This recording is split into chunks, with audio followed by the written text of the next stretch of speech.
عيون الناس مش وحشة طول ما انت مداري على شمعتك ومحصن عيلتك ورزقك ونفسك منها.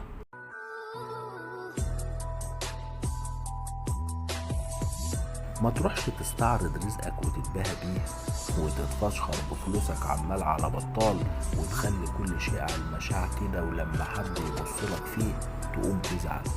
ما طبيعي الناس تحسدك لانك باختصار حسستهم ان في حاجة ناقصاهم. انت عارف ان الحب نفسه رزق محتاج يتدارى من عيون الناس.